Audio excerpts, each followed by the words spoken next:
Hi കൂട്ടുകാരെ, മിനീസ് കിച്ചണിലേക്ക് എല്ലാവർക്കും സ്വാഗതം കേട്ടോ. ഇന്ന് നല്ല ടേസ്റ്റായിട്ട് നമ്മളെ സദ്യ സ്പെഷ്യലൊക്കെ ആയിട്ട് നമ്മുടെ ഓണമൊക്കെ അടുത്ത് വരുവാണ്. അപ്പോൾ നല്ലൊരു മത്തങ്ങ വൻപയർ എരിശ്ശേരി റെസിപ്പിയാണ് കേട്ടോ. പെട്ടെന്ന് തന്നെ ഉണ്ടാക്കാൻ പറ്റുന്ന റെസിപ്പിയാണ് കേട്ടോ. വീഡിയോയിലേക്ക് പോകുന്നതിൻ്റെ വീഡിയോ കണ്ട് ഇഷ്ടപ്പെടുവാണ് ലൈക്ക് ചെയ്ത് ഷെയർ ചെയ്ത് കമൻറ്റ് ചെയ്ത് സബ്സ്ക്രൈബ് മറക്കല്ലേ. നമുക്ക് വീഡിയോയിലേക്ക് പോകാം. സദ്യ സ്പെഷ്യൽ എരിശ്ശേരിയാണ് കേട്ടോ. അതേ മത്തങ്ങായും വൻപയറും കൊണ്ട് ഞാൻ പയർ നേരത്തെ ഇതുപോലെ വേവിച്ച് വെച്ചിട്ടുണ്ട് കേട്ടോ. ഒത്തിരി വെന്ത് പോകാതെ വേവിച്ച് വെച്ചേക്കുക. ഈ മത്തങ്ങ അതേ ചെറിയൊരു കഷ്ണം എടുത്തിട്ടുള്ളൂ കേട്ടോ. അപ്പോൾ ഇതൊന്ന് ക്ലീൻ ചെയ്ത് ഒന്ന് കട്ട് ചെയ്തെടുക്കട്ടെ. ഞാൻ എല്ലാം കഴുകി എടുത്ത് വെച്ചിട്ടുണ്ട് ചട്ടിക്കകത്ത് കേട്ടോ. ഇനി ഇതിലേക്ക് 1/2 ടീസ്പൂണ് മുളക് പൊടി, കാശ്മീരി മുളക് പൊടിയാണ് ചേർക്കുന്നത്. കുറച്ച് കരിയാപ്പില, സ്പെഷ്യലായിട്ട് ചേർക്കുന്നത് കുരുമുളക് ചതച്ചിടണം കേട്ടോ. അത് ഇതുപോലെ 5-6 കുരുമുളക് ചതച്ച്, എന്നിട്ട് നമുക്ക് ഇച്ചിരി വെള്ളം ഒഴിച്ചൊന്ന് വേവിച്ചെടുക്കാം. ഒത്തിരി അങ്ങോട്ട് വെന്ത് പോകല്ലേ. കുറച്ച് വെള്ളം കൂടെ ഒഴിച്ചിട്ട് ഇച്ചിരി വെള്ളം കൂടെ ഒഴിക്കണേ. എന്നിട്ട് നമുക്ക് ആദ്യം ഒന്ന് മിക്സ് ചെയ്ത് ശകലം ഉപ്പ് കൂടി ഇടാം ഇതിലേക്ക്. കുറച്ച് വെള്ളം കൂടെ ഒഴിച്ച്, വെള്ളം കൂടിപ്പോലെ കുറച്ച് ഇത്രയും മതി. പെട്ടെന്ന് തന്നെ നമുക്ക് വെന്ത് കിട്ടും മത്തങ്ങ. ശരിക്കും ഒരു അരപ്പ് റെഡിയാക്കണം കേട്ടോ. അതിലേക്ക് നമുക്കത് ഒരു 3/4 കപ്പ് തേങ്ങ എടുത്തിട്ടുണ്ട്. 2 വെളുത്തുള്ളി മതി കേട്ടോ. നിങ്ങളുടെ എരിവിനനുസരിച്ച് പച്ചമുളക്, വലിയ എരിവില്ലാത്ത പച്ചമുളകാണ് 2 പച്ചമുളക്, 1/2 ടീസ്പൂണ് ജീരകം എന്നിട്ട് നമുക്ക് നല്ലോണം ഒന്ന് ഒതുക്കി എടുത്തുകൊണ്ട് വരാം കേട്ടോ. നമ്മൾ അവിയലിനൊക്കെ വെക്കുന്ന പോലെ ഒതുക്കി തേങ്ങ ഒതുക്കിയിട്ട്. അപ്പോൾ ഇതിനകത്തോട്ട് ഇച്ചിരി മഞ്ഞപ്പൊടിയും കൂടി ഇടണം കേട്ടോ. ഒരു 1/4 ടീസ്പൂണ് മഞ്ഞപ്പൊടിയും കൂടി ഇട്ടിട്ടാണ് ഞാൻ ഒതുക്കിയെടുത്തത് കേട്ടോ. 1/4 ടീസ്പൂൺ മഞ്ഞപ്പൊടി. വെന്ത് വെള്ളമൊക്കെ വറ്റിയിട്ടുണ്ട് കേട്ടോ. ഇതുണ്ട്. അത് ഇത്രയും ഇങ്ങനെ വേകാവുള്ളൂ. ഒത്തിരി അങ്ങ് വെന്ത് കുഴഞ്ഞു പോകല്ലോ കേട്ടോ. ഇതുപോലെ നമുക്കിനി ഇതിലേക്ക് പയറിടാം.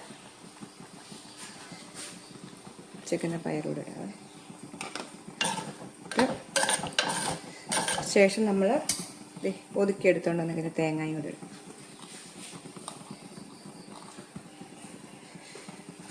അപ്പോൾ നമ്മളിനി ഉപ്പ് ആദ്യമേ ഇച്ചിരി മത്തങ്ങയ്ക്ക് ചേർത്തിട്ടുള്ളായിരുന്നു. അപ്പോൾ നമുക്ക് ആവശ്യത്തിനുള്ള ഉപ്പ് കൂടെ ചേർക്കാം. ഉപ്പം വെള്ളവും മിക്സിയുടെ ജാറിലേക്ക് ഇട്ടിട്ട് ആവശ്യത്തിനുള്ള ഉപ്പ് കൂടെ ചേർക്കാം. ഉപ്പ് ആദ്യമേ ചേർത്തതാണ്. ഇപ്പം നമുക്ക് കുറച്ച് ഉപ്പ് കൂടെ ചേർക്കാം. നമുക്കൊന്ന് മിക്സ് ചെയ്ത് വെള്ളം ഒന്ന് വറ്റുവട്ടെ. ഇരിക്കും തോറും ഇത് കുറുകുണ്ട് കേട്ടോ. നമുക്കൊന്ന് പയറിലേക്ക് ഈ അരപ്പൊക്കെ ഒന്ന് പിടിക്കട്ടെ. നമ്മൾ ഇട്ടേക്കുന്ന കുരുമുളകും എല്ലാം ഈ പയറിലേക്ക് ഒന്ന് പിടിക്കണേ. ഒന്ന് ആവി കയറി വെള്ളം ഒന്ന് വറ്റി വരാം. ഇത് പറ്റി കണ്ടോ, വെള്ളമെല്ലാം പറ്റി ഇത് ഇരിക്കും തോറും നല്ല കുറുകി കിട്ടും നമുക്ക് കേട്ടോ.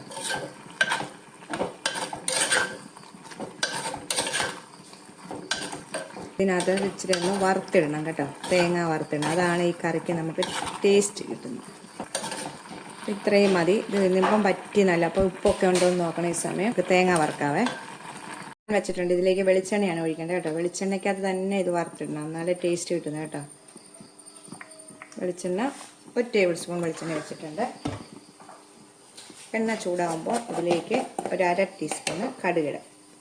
കടുകിട്ട് 1/2 ടീസ്പൂൺ കടുകൊന്ന് പൊട്ടിട്ട്, കടുക് പൊട്ടുമ്പോൾ 2 മുളക് ഇടാതെ തേങ്ങ 1/4 കപ്പ് തേങ്ങ, 1/4 കപ്പിൻ്റെ ഇച്ചിരിയും കൂടി ഉണ്ട് കേട്ടോ. അപ്പോൾ നമുക്കിതൊന്ന് നല്ലോണം വറുത്ത് ഗോൾഡൻ നിറമാവുന്ന വരെ ഒന്ന് വറുത്തിടും.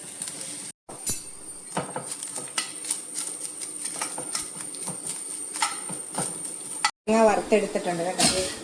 കാണിക്കാം നിങ്ങൾ കണ്ടോ. ഇതിനകത്തേക്ക് നമ്മൾ മൂത്ത് കഴിയുമ്പോൾ ഇച്ചിരി കരിയാപ്പില ഇടണം കേട്ടോ. ഇങ്ങനെ വറന്ന് കിട്ടും ഇത്. നമുക്കിനി ഇത് നമ്മുടെ മത്തങ്ങായി കേക്ക് ഇടണം കേട്ടോ. കണ്ടോ, മത്തങ്ങ ഇരുന്നപ്പോൾ ഒന്നുകൂടെ ഒന്ന് കണ്ടോ മുറുകയാണ്. നമുക്കിത് ഇതിടുമ്പോഴാണ് അതിൻ്റെ ടേസ്റ്റ് കിട്ടുന്നത് കേട്ടോ. ഒന്ന് ഇളക്കാവേ. എന്നിട്ട് നമ്മൾ മൂടി വെച്ച് കുറച്ച് കഴിയുമ്പോൾ നമ്മളിത് ഉപയോഗിക്കണം കേട്ടോ. നല്ല ടേസ്റ്റാണ് കൂട്ടുകാർ, നല്ല ടേസ്റ്റായിട്ടുള്ള ഇതുണ്ട്. അപ്പോൾ മത്തങ്ങയൊക്കെ നിങ്ങളുടെ ഇത് ആൾക്കാരുടെ എണ്ണം അനുസരിച്ചൊക്കെ ഞാനിപ്പോൾ കുറച്ച് മത്തങ്ങയും വൻപയറും എടുത്തിട്ടുള്ളൂ കേട്ടോ. നമുക്ക് അടുത്തൊരു വീഡിയോ കാണാം. ടാറ്റാ.